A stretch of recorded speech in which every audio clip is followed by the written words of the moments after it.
Amigos del mundo, para seguir la información importante que es una asistencia, una ayuda del conocimiento público en forma de tips, tenemos a alguien que se va a presentar en cámara y nos va a dar información interesante de lo que es riesgo y prevención. Preséntate y gracias por la entrevista. Muy buenas tardes, Enrique Escobar, Venezuela, gerente encargado de respuesta y contraemergencia de la faja periodística de PDVSA. Para hablar un poco de lo que es gestión de riesgo, vamos a hablar primero de la prevención. Y la prevención nace casualmente de que uno esté en la barriga, de ese cuidado que tiene la mamá mientras va creciendo el niño y después en todos esos procesos educativos.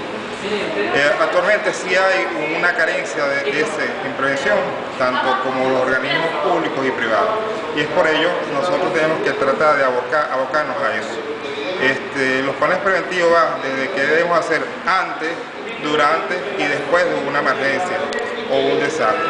Lógico, para llegar a que llegue un desastre tiene que pasar por unas etapas y esas son las diferentes etapas de la emergencia y al cual nosotros debemos atacar. En los últimos tiempos hemos vivido muchos desastres a todos los niveles y está comprobado que ha sido un problema justamente causado por no tener prevención. Inclusive en la empresa privada hay mucha falta de atención a este tipo de temas. Yo primero diría que hay un desastre sobre el desastre y más el desastre humano.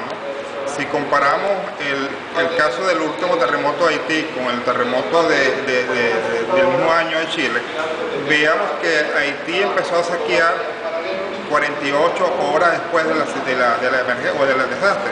En cambio Chile, en las primeras antes de las 8 horas, saqueó. Y se decía que era por cultura.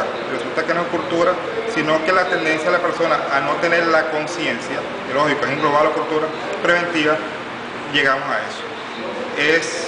No es tapar el sol con un dedo, pero sí hay una carencia, hay que reconocerlo. Siempre he dicho que la virtud del ser humano es que reconozca su error y en base al reconocimiento de su error es que podemos hacer ahora bien. Nosotros somos seres de aprendizaje por ensayo de error, eso no es innato en nosotros. Y sí, debemos trabajar en esa parte preventiva, pero esa parte preventiva englobando o encadenando los planes. E incluso nosotros debemos tener planes familiares y no se hace porque no tenemos la cultura. Le doy un ejemplo rápido. Hay un cauce de un río y hay una población. Crece el río y se lleva la población. ¿De quién es la culpa? Dirían que es del gobierno o es de la población. Entonces podemos estudiar, bueno, ¿por qué se lleva la población? Bueno, porque la gente echó basura al cauce. ¿Y por qué echó al cauce? ¿Por cultura? No, porque de repente el gobierno no creó esos planes de cómo disgregar la basura o simplemente el gobierno no tuvo cómo recoger la basura. Pero al final es cultura, porque si el ser humano sabe que tiene que esperar que el gobierno le recoja la basura, tiene que disponer de un sitio. Y si sabe que si él va colocando esa basura y va haciendo taponamiento, cuando crezca el río, se lo va a llevar.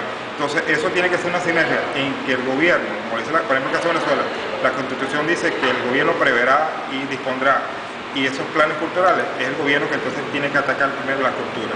Y esa cultura, como te dije, va desde el niño preescolar hasta el adulto contemporáneo. Bueno, hagamos algo. Esto es cortesía en tips de la ingeniero Belkis Urbina, que vamos a desarrollar algo para tener esta información. Un consejo final para despedirnos. El consejo final primero es creer en nosotros mismos y es cambiar ese paradigma, ¿no? Lamentablemente, si empezamos a evolucionarnos y retroceder el cassette, con respecto a ahorita, vemos que no es lo que aprendimos y lo que estamos haciendo. Entonces, hay una importante ahorita y es lo que tiene ahorita, las redes sociales. Antes el conocimiento era sacarle copia a las guías, sacarle copia a las cosas, ahora no, ahora simplemente te metes en un buscador y consigues la información.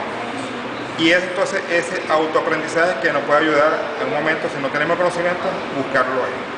Bueno, gracias por la pequeña entrevista y reportando Víctor Valente de PDVSA, cortesía del ingeniero Belkis Urbina. Hasta luego, amigos.